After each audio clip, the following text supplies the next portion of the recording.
right, so I came home. In my house, box braids are big now. Braids, weaves, wigs. My parents are, you know, they take the Bible to heart. You know, they grew up Baptist, and if God didn't say it, then it must not be true. Right. Anywho, so I go be a vagabond. I get some box braids, right? I come home.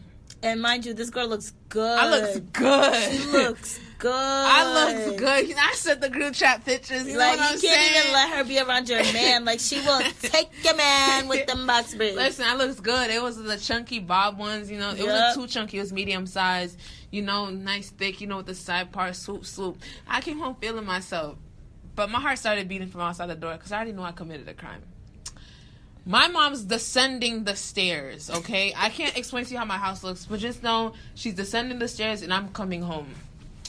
Mom had some bags in her hands, descending the stairs. I don't know where she was going. Let me get into character. It went like this. Oh, Betsina, oh, Nakay pamna. Woy, Betsy, Naki, Sofem la. Whoa, no. Soti, metodel. Epa, Betsina, koto apon sa. Ou jamais met fòche vena kay mwen. Ou gen male, ou di mwa travay, ou met ton fòche vena, ou foot bon mati. Betsina, foot, coupe kunya la. Betsina, retire. Mind you, my scalp's still tender. And seen. I just paid $160 or something like that for them. My scalp still hurts. And she talking about undo the braids right now. Absolutely not. I mean, my mom, it got to the point where she sat down to breathe. It got that dramatic. Girl, you would have thought I came home tatted. Then this is my favorite part. She asked me to undress so she could make sure I didn't have tats. Because she said any girl bold enough to go do braids without her mom's permission will be tatted. You think I had a day to go get tatted and get my hair done? Absolutely not. They always do that. They always say it the same way. Any girl, quote, any girl who is willing to put sandals on left and then right is willing to go be a whore on the street. Right. It's like, whoa. Right. Any girl who is willing to, then you know it's going to be trash. Hashtag any girl. I was like, I will not undress. And I do not have tats yet. I cannot imagine how dramatic that day's going to be when I get my first little bit. So then what happened? Did you remove it or did you not remove the braids? 4 days later, the braids did come down. Yeah. They did. I was so upset. I was upset too. But I was so upset. The day the braids came down, she had barged into my room at 6 a.m. And she told me, so we were taking my sister out. My sister had just graduated high school. This was over the summer, by the way. So she's like, you're not going to the party until your hair looks normal. Oh. And she was like, you're not leaving this house. You will not embarrass me. I was like, God, that's how dramatic it was. Why would braids embarrass you? It's because it's about them at the end of the day. Why would... It was just so... It was the most dramatic 4 days. She was mad for 4 days. And what I do after, I put a new set of braids in. Oh, I put the feed-ins. Yeah. And then I had re-dyed my hair, and she was even more mad about that. Honestly, if you're going to be a vagabond, go hard. That's my thing. Yeah. I didn't go that hard. I have yet to pierce my ears, which I will do. So they're strong. They'll break their back. They will give you all the theatrics. And what's another thing? They're the best wives. And I say straight like that. They're the best wives. Are you trying to let dudes know out there that you're going to be the best wife? Oh, I was not going there, but... You know, I have a lot to offer. They do make the best wives. They cater to their men. They do. But you know what? I'm going to say this about myself. Since I can't cook, I have to overcompensate for everything else. So I will be an awesome wife. Y'all heard that? She's not Haitian. That's a little secret I'm telling our that's listeners. not a secret no more. You don't put it out there. Naikey can't cook. I mean, I'm just being real. There is that secret society of Haitian women who still don't know how to cook. That's what my dad says about them. You're like, get it from your papa boy, yeah. Meaning you can't even boil eggs. Can't even boil an egg. You're good for nothing. When it's like, you could be hella successful, got mad money. A Haitian man find out you can't cook, oh, you good for nothing. Bye. What purpose did you serve with $1 million in your bank account? Bye. Are you going to order takeout? Haitian men like to be cooked for. I mean, there's a lot of Haitian women out there that are around my age that cannot cook. They're really out here. You guys are making your moms want. I mean, wow. You know what? My mom hasn't really said much about it because she loves to cook so much, so she doesn't even mind. But no, your mom it's gonna get to a point because it's a can of stress she can't afford to open right now. You're right. She has enough cans open. You're when right. she closes one, after she closes another credit card, she'll come back to you not being able to cook. Facts. She can't deal with that. All three of my sisters can't cook. Oh my god. Me and my sisters. I don't want. Like I said, you give us you a guys, pot. we gotta pray for the Lennon Scotts. No, you give us a pot. We good. really we'll look at each other like we don't know what to do with that pot. My older sister, like she could cook, but like chicken Alfredo. I don't want to belittle her, but she'll boil some veggies and put them in some broth and call it bouillon. Like, you know what I mean? Like, that's her cooking. But it's like, if we're talking about Haitian, yeah, we can't. There's nothing we can do for ourselves. Yeah. And I'm afraid that I won't ever get there. We come against that with the blood of the lamb. You will overcome by the word of your testimony and cook a bon dia jonjon. Avec un bon sauce turkey, avec un banane, avec un pickles, et puis un bel chocolat Lakay pour boire. I receive it. I receive it. But yes, they do make great wives. Like it's because they carry the team, and that's why I feel like it becomes overbearing for them. Because you don't hear them complain. They complain when you don't do what you're supposed to do, but no Haitian mom just complains about wanting to quit. And I feel like sometimes I can't help but think my mom be thinking about, she's felt like quitting before. She has to have felt like quitting before. There's no way you carry the team in the end and you do it all the time and you never feel like quitting. Yeah. Like, they're great, but it's, at what point is it relax yourself? My mom's definitely, admitted that she's tired. She's told us that sometimes she's picked up shifts just because she don't want to be around us and she's tired. And she's one time she told us that back when we lived in Cambridge, in the PJs, and it was the high brick walls. Mm-hmm. She said she left us all in the house and she went to the back and she climbed the brick wall and ran. That's not funny at all. She told us that, and she said hilarious. She was losing her mind. And I was dead. I felt so bad though, but I was so dead because I couldn't imagine my mom's big booty going over a brick wall because she lost her mind. Yo, oh my god! Mind you, I never noticed my mom was gone during that time. Never noticed. That was a quick escape. Was a quick escape. But yeah, no, I know Haitian moms are probably tired, but you know what's good though? That's another reason why they be as soon as you get a little money or whatever, they be wanting you to do something. Because they tired. Yeah. They tired. They're so tired. They're so tired. My mom be taking 2 weeks break at a time. Really? Yeah. But when they hit her up with a per diem shift, guess who's at work during their break? My mom be having the phone on the loudest ring. What boss went email went bro, you're on vacation. Why? She's itching to work. Yeah, my mom says she has to work. She can't not work, but she'll take a day off, and because she's sick, she'll be call my boss. Tell her I had diarrhea today. I'm not coming in. Just say you don't want to go to work. You don't gotta have diarrhea. My mom, she never. Well, she started going on vacations 2 years ago. She'd take 2 weeks and go to Haiti, but before that, she would never ever take breaks. Taking a break is equivalent to living on the street. Right, you see them calculating the break. Mom be like, I can't do numbers in Creole, but automatically. And it's damn, bro. My mom be like, qui est-ce qui paye bill? I'm your husband? No.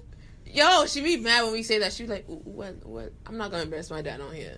He's cool though. He's a cool guy. He's a cool dad. This is not about them though. But my dad's present. He's at the crib. They're married. Yeah. 24, 23 years, I think. But honestly, without a Haitian wife, your checkbooks you have no will not family. be balanced. Yeah, you have no family. Haitian wives are the family. My mom does everyone's insurance. She puts. You know who does my dad's dentist appointments? My mom. Of course. My mom does everyone's appointments. Everything. My mom, she keeps track of all of our documents and stuff my dad does the document stuff. My mom does that. Right? My dad. Think of my dad as a secretary of the house. Yeah, no. My dad's the front desk, and my mom's the business. My dad is a client. He's definitely a client, or he's that one that's on the clock but does nothing. That be in the break room, chilling, watching a show on his phone. Yeah, that's my dad. My mom's I mean, out if it here gets doing busy, everything. my dad will come out. Like, he'll come back to work. If it gets busy, my dad will be coming out the break room and saying, "Do y'all really need me?" And he'll be like, "Forget it." And he'll be like, "All right, I'm back on break." Yeah, my dad does, like, the paperwork, like, he keeps he makes sure the cars are good. You know, men are good for that stuff. He makes sure the cars get their tune-ups and stuff like that. And the house is still warm. Again, that's my mom. She makes sure of those things. I don't think... My mom's... The light goes on and she calls my dad, "Hey, I see that I have a light on in the car. What does that mean?" So my mom doesn't know nothing about that. Oh, no. My mom's very... Like I said, she came to America by herself with $3. Yeah. She had to be... She had my to mom be came by everything. herself, too. Yeah, my mom knows the ropes of America. She still be telling my dad, "No, when getting a credit card, you have to..." Yeah, my mom does. And you know what's crazy? They do this not knowing English, bro. My mom doesn't speak... My mom speaks English. She gets by. My mom gets by. But my mom carries a team without, like, English, bro. I be hearing her struggle with customer service or with insurance over the phone. I'm like, how? Dude, how? That's the biggest kicker. These women come... slay America and don't have the best English or the best vocab. And America's kicking me and I speak English. Right. Like they really do. They come, they know everything about the credit, blah, blah, blah, buy in the house, boom, boom, boom, get a new job, they got the connects, they're hustling, and then you're out here like with your little, we're out here with our part-times like, oh my gosh. Help me. I work a 12-hour shift and I'm ready to die. Mom be working 72-hour shifts. Right. Oh my gosh. They come here and they hustle. And then my mom came here before my dad. So then when my dad came, like she put him on, like teaching him everything. I'm like, damn, like mom still be putting my dad on. No, she still be doing that too. Like that's her son. Yeah, mom be like, "Yo, you didn't get a new job and I got you." She be like, "Yo, I got you the hookup here." I'm like, I wonder how mom does interviews because her English is really not A1. My mom either. So I wonder how she nails these interviews. Right. Let's not forget though, I be typing all her background stuff. I know people see my mom's resume and they hear her talk to like, "Woman, who did this?" Me. If my mom sent an employer an email, I sent that email, bro. My mom be having me type the hell out of her life. But when it comes to speaking, I don't know how she does it, bro. Because her English is really not that great. Do you think that your parents are still in love? Do you think that your mom's still in love with your dad? I don't even want to talk about that because that goes through my mind every day and I don't want to make them want. I don't want to embarrass them, put their business out there, but sometimes I'd be like, "Are y'all together because the Bible said so?" Do you like him? No, but that's my thing. It's not because I'm asking that question. I think they're best friends, but I don't know. Yeah. I think they're just really good friends. I think they're siblings. Like, I think my parents are like brother and sis. But I'm asking you this because I know that it's true. I don't want to generalize because I know that we're doing like a Haitian-based, Christian-based podcast, but it's like I can't help but generalize because it's just this. I know this so much. What do you know? I know that Haitian marriages, not all of them, of course, are to the point where you question if love is there. That's why I'm asking you because I'm like, I know this is true for me, and I know this is true for a lot of different kids who sees their parents like the love is not there. It's dwindled. So that's why I'm asking. I want you guys to hear it because I want this to be acknowledged that sometimes in a Haitian marriage, a Haitian man and a Haitian woman who've been together for quite some time have especially migrated from Haiti to America. That love in that marriage is very thin, very dry, very nappy, very ashy. I should have seen her face when she said thin. I thinned out my lips when I said that. All right, this is what I'm going to say. So in America, right, in this culture that's all about love languages and this and that, I think we're accustomed to love looking a certain way. True. And love as they know it. To me, what I see, it might not be love, but to them, that might be love because that's how they know to love each other. But I don't know if my dad and mom know each other's love languages and do all that. I learned that stuff like last year here in America. So that's why I can't give you a good answer because what love looks like to me in America and what they grew up seeing, I don't know if it's not the same thing. That's the thing, so they might be in love. I don't know. That's the thing, too. I think that... But she be so over him, so I really don't know. Yeah. But when you hear other married couples talk, like I've seen like panels and stuff like that when they say, you have to choose to love your spouse because there's going to be a point where it's like, oh, girl, if I could kick you out the house, I will. But you have to choose to love them. Yeah. So, I don't know. But that's the thing, too. Like, I think that... And I'm going to speak for myself, but know that as I'm speaking for myself, I'm generalizing and I'm speaking for everyone else. But for me, I feel like growing up in that atmosphere where your parents don't seem to really be in love. They love each other, but they're not in love. You could tell that, that's over.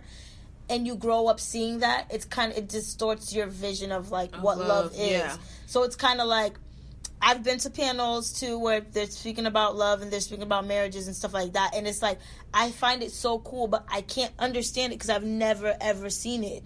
Even with aunts and uncles, never ever seen it. Like, never ever seen that love. Like, that love where you're like, oh man, God put them together. Right. No. Okay, I've seen that. And I definitely I've grown around that. Yeah. That's why sometimes I'll look at my parents and be like, or I'll really look at my dad and be like, bro, put a little effort. Like, you be like trying to help them, right? I be trying to help my dad. He don't want to listen. I'm like, okay. Surprise her, do something. Like, don't just do, like, he goes out for her on her birthday. He does stuff, and for the anniversary. But I'd be like, bro, like, on a Thursday, just because it's Thursday and you're married to her, do a little jazz. Because I see dudes do that. Right. You know? And I'll see my mom hint at it. She'll be like, oh, so-and-so's husband did it. And my dad be like, well, that's good for them. I'd be like, wrong answer! Right. Wrong answer! So I can't. So it's like, that's why I'm like, in love, I don't know, but they do love each other. I could tell you that I think much. they love each other, but I think they love each other probably like on a brother and sister, friends kind of thing. Like, I don't think it's friends. Like romantic, like passionate. Yeah, I sometimes I'm like, where's the romance, guys? I'm not saying to do all that extra stuff, but yeah, you know, I think about it all the time. You know, I think about it all the time. I just don't want to get there. Like, because I want to marry a Haitian man. I don't want to I'm open to anything else, but I want to marry a Haitian man, and that's something that I've admitted to myself. I don't want to get to that point because both of us have not seen that in a Haitian household, that we that we bring that to our own marriage. Yuck. Right. Ew. Definitely. Okay, so that's why I think though, if you, I mean, you know what's crazy though? See, my dad is, you know, a God-fearing man.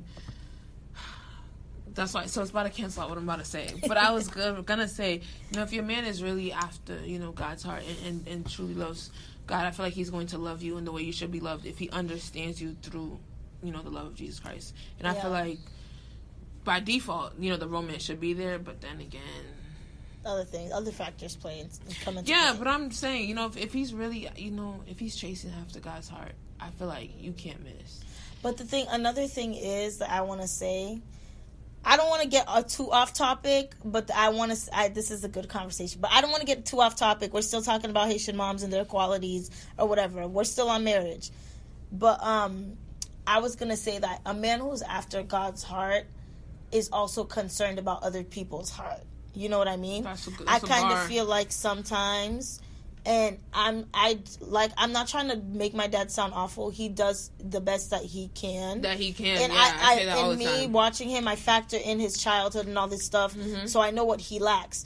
But and I could say that my dad's somebody who was after God's heart too. But sometimes I could tell that he's after God's heart so much so that he's just after God's heart. Yeah, and it's like God's heart should influence your heart to be after other people's heart, because it's about relationship with other people. Ministry is about relationship, and if you can't start at home with your wife, then I really don't know whose heart you're really changing or influencing.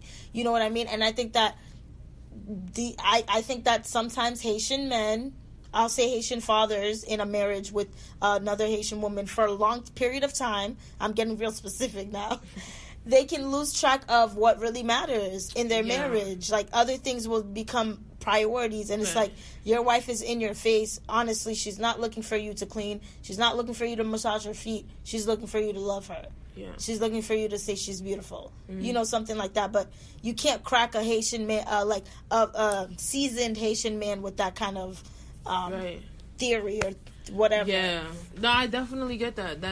I don't even have to reiterate that. I think you got that. That was juicy. Okay, so we know that Haitian women break their backs and they work hard. We know that they're drama, and we know that they're the best wives. But did you know about Haitian women and their mental health? I wanted to talk about this today because we know it's real. Yeah. You know, it gets real out here in these streets. Yeah, like I was saying earlier, I think because they carry so much, I think they suppress so much. Mm-hmm. Especially when were reading those facts earlier about the superwoman. Yeah. I think Haitian women would, like, that generation would be vulnerable if they were given the space to or the time to. But they're so consumed with everything going on and having to carry the team that they don't have the time to sit there and be. Just because your mom be crying all the time, that don't even mean she be letting it out for real, you know? She probably frustrated or annoyed with everybody. I wanted to read, because Bettina said something about the superwoman. So I was watching a video earlier today about black women being a superwoman and how sometimes it's not the best thing to do.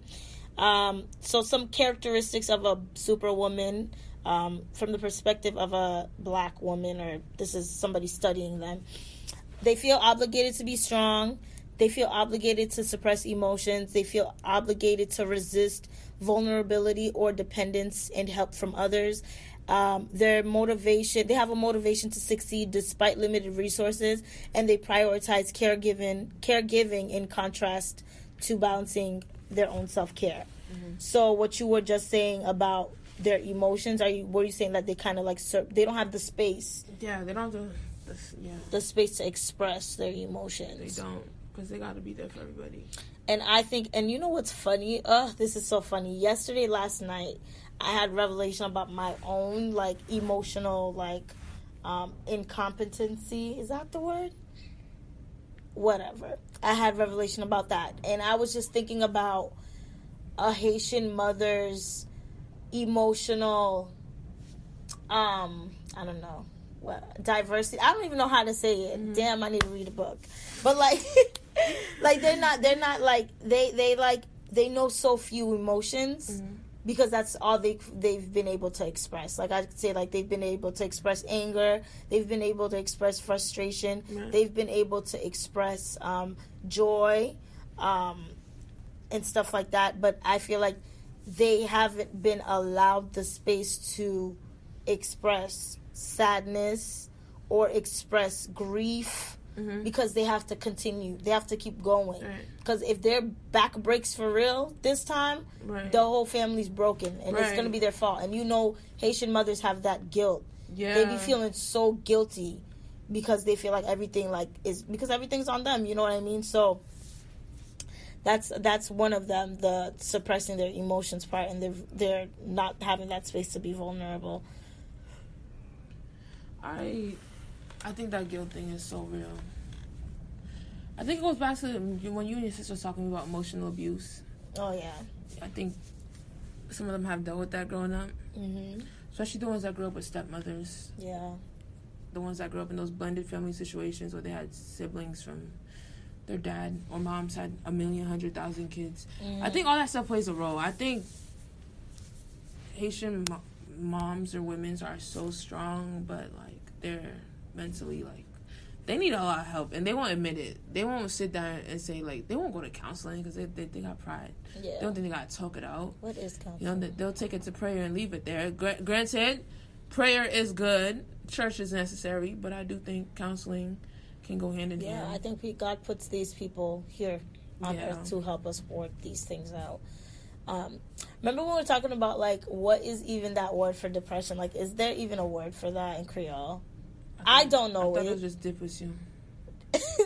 That sounds like you're putting a Haitian accent to depression, but it could be that. I don't know what it is, but I feel like it's not a thing. Mm-hmm. Just like in the black community, it's not really acknowledged in the Haitian community or any, like, Caribbean or immigrant thing. It's really not a thing to do or to, like, to talk spring about, up, yeah. Because they tell you to pray it away. Oh, yeah. They tell you to pray it away, sleep it off. Well, they don't know what it is. Yeah, they just there's a deep sadness that they can't really explain. They don't know where it came from. Right. Like an unhappiness. And I think it also stems from them trying so hard. They feel like they're not doing enough. Mm-hmm. They feel like they're putting in so much work and not seeing the results, yeah. The results. And I don't know. And you know what? Being a kid, like being a Haitian kid, even if my mom doesn't see the results, I see it. Yep, like, I see it too. Wouldn't have been in college if she didn't put in that much work. Because I know what we came from way back in the day. I know the struggles we went through. So it's like, even if she feels like she has not done enough, she's done way more than enough. Yeah. She's done more than she could. She blows my mind all the time. They both blow my mind, honestly, truly. Yeah. Both of them blow my mind. Because they've braved so many storms while being there for other people. And that's the thing about Haitian people, bro. And the men included in this one. They will have their own thing going on at home and still be there for other people. Like, we used to be dead broke. My mom still was finding a way to help another broke person out. It made no sense to me. No sense. But that's just how they are. Because they understand community. Even though people say you can't do business with Haitians, but when push comes to shove, they understand community. They understand when you need somebody. Even if it takes a lot of pride. That's facts. But they comprend moun. Mom always says to me, my sisters, "Nou pa comprend moun, nou pa comprend maman nou." And it's like, when she was saying that, obviously we don't. We're 13. My mom says the same thing. And I just feel like at 13, you want to be spoiled and your parents not giving you that. Obviously, I don't understand why you're saying no all the time. Yeah. That's why she was singing in the wrong season. But now, as we get older, my sisters haven't hit that yet, even though they should. But I understand them now. Yeah. Like, I comprehend them. I don't understand them in the way they want me to, because I'm not the emotional child that they would like. But I comprehend them enough to not drop out of school. Facts. Because I want to drop out every day. Facts. But I comprehend that they broke their backs for me to be in that class that I don't want to go to. So I'm going to go to that class, and I'm going to get that degree. Then I'm going to get that master's. Because they couldn't do it. Because they didn't do it. And that's why I will never be like my mom. I can honestly say I am kind of her. I think I will be half the woman my mom is. Oh, okay. Dap me up. That's what's up. I'm glad to have you in my corner. I could honestly say I'm like my mom, personality-wise, but with her strength and all that stuff that we talked about, no, I can't do it. I cannot. I don't know. Somehow, my mom put it in us. Like, and my mom says it to other people. Like, her kids are go-getters. None of us sit at home. Ever. Like, we and me and my sisters, we're like my mom. We're compassionate in that way, where we're not, we're not gonna rub your back when you're crying, but we will help the way we can. That's true. You're really good at that. So I don't know. My mom has kind of made me like her in a way. I will never be her, but I can be very close to half. I can be very close to being 1/10 of my mom. I think I already have her body shape. I can't. This girl's talking about the physical. I can't cook like my mom. I could try to learn. But as far as the amount of sacrifice, and that's something I honestly need to work with. Oh, yes. That's something I really need to work with. Because I think I've gotten really, really good at putting myself first. Yeah. A little and they're too much. Selfless. They're selfless. And my mom loves telling me I'm selfish. And sometimes I can be. One of us gotta be. Sometimes I can be, because I kind of feel like, dang, I'm in my 20s. That's the time for me to be selfish. I ain't got no kids. I ain't got no man. Like, I don't have anything. I want to take care of my responsibilities and take care of me. But to them, it's just like, no, you got to think of your sister. You got to think of me. Because my mom was 17 raising the block. Like, that's why my mom, when she's calling us, she never gets to our names. My mom calls us the names of every kid she took care of. Oh, yes. Before she gets to my name. I don't think any Haitian mom calls their kid by their names. Like, my mom calls me all my siblings' names. Natasha. I'm like, bro. And then they look at you like, what's your name? And it's like, no, but you still got to say my name. Because I'm not going to respond to Natasha. I don't even know who that is. Right. But my mom's been doing this since she was 17. So that's why to her, when I'm trying to hustle and get mine, she can't understand. But it's like, girl, I don't have to grind for the block anymore. In Haiti, that was a way of life. You had to. Somebody had to stand up and be the oldest. My mom's the youngest and was taking care of the squad. Oh, wow. But I don't got to do that no more. Yeah. There's not a village waiting for me to... But, even in that way, I still become like that in the way that I'm really big in childcare. I take the youth and children's ministry so seriously. I work with kids outside the church. I do feel... That's like kind of like, you're like your I feel mom a responsibility to raise the block. Because somebody has to be the person I wanted to have growing up. Oh, that's cool. Because I'm not going to blame my mom for not being there because she couldn't. But I try to be that person, especially like the colored girls need that they didn't get growing up. Because we have all these white teachers. No, nothing wrong against them, but it's they didn't understand sometimes. Of course. To them, you just had attitude. You was a brat. Yeah. And I'm here for the brats. I love the bad kids. When I started a new job, I'm like, where the bad kids at? Like the ones that no staff want to deal with, because they need to be understood. Because I was that that, you know, that castaway that teachers told my mom, bro, your daughter's the worst demon we ever seen.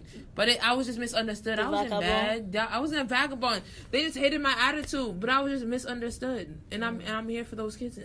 That's what's up. So I think I am her in that way, but I don't want my way to raise the block. I think that your mom has instilled and taught you so many things that you are starting to realize. Yeah, and I'm also trying to break away from some of it. Because that's how I get emotionally abused.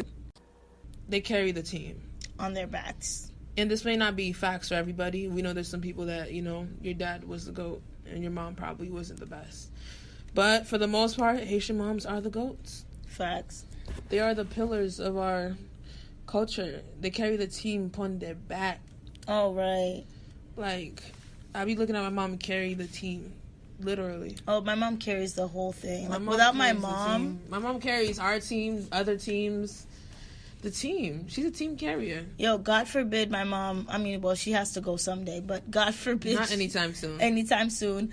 We just have to all clock out, say thank you for your time, thank you for your services, and all go our separate ways. Because I don't... She's the glue that holds everything. There's no life without my mom. Right. Yeah. But it's like, if God want to take her, he's going to have to do a 2-for-1. Because I'm going to. Well, I guess there will be another part to this, because honestly, we could just go on and on and on about this topic. So we'll end it right here. You guys could join us for the next episode of Lekol, Legliz, Lakay. Until next time, bye.